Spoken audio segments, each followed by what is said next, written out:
Good morning, Ian Crouch with your 8:30 Hunter News update. An investigation is underway after an e-bike rider died in a crash at Scone.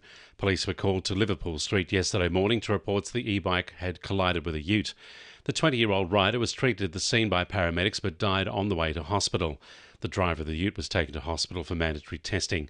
A crime scene was established and police are urging anyone with dashcam footage to contact Crime Stoppers. High-speed rail between Newcastle and Sydney could cost up to $90 billion, with taxpayers Australia-wide likely to carry most of the cost. The Sydney Morning Herald says the 320 km/h project would be the most expensive individual piece of infrastructure ever funded by the federal government.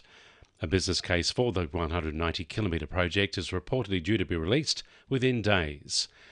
Newcastle Council's in-house developed DA approval system has cut processing times by half.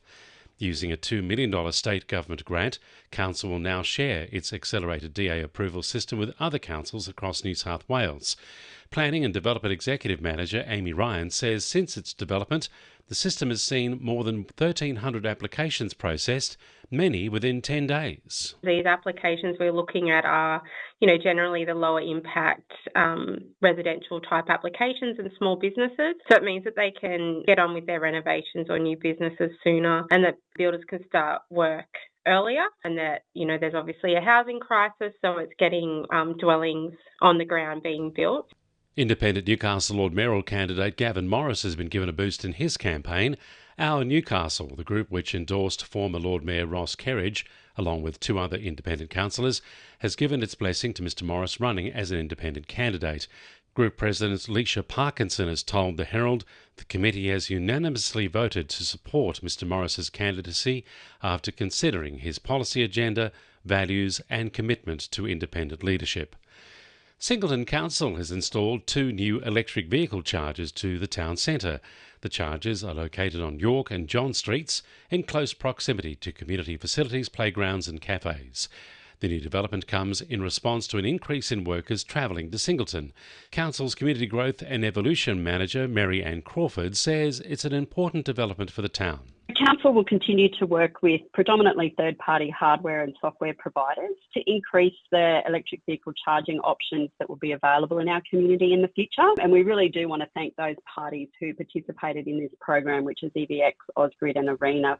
Junior players from Katara South Football Club will be part of Newcastle Art Gallery's future exhibition focused on local waterway restoration.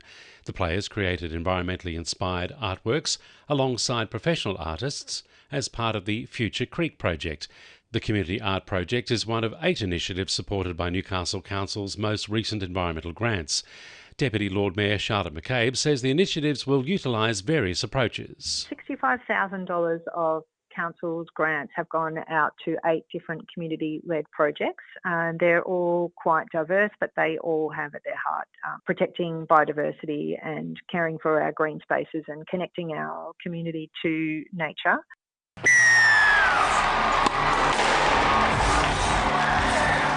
2NURFM Sport. Excitement is building at the Cahaiba Football Club as they prepare for their first competition game in the Northern New South Wales NPL.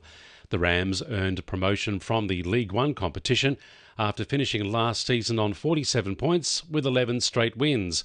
They take on the Lambton Jaffers tomorrow night at Harold Knight Sports Complex to open the 2026 NPL season. Kick-off is at 8 p.m. Meanwhile, the Newcastle Jets are sitting pretty, 4 points clear of their nearest rival at the top of the A-League ladder.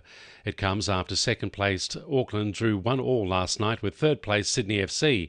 The Jets will be aiming for their 8th win on the trot when they come up against Macarthur Bulls at McDonald Jones Stadium on Sunday night.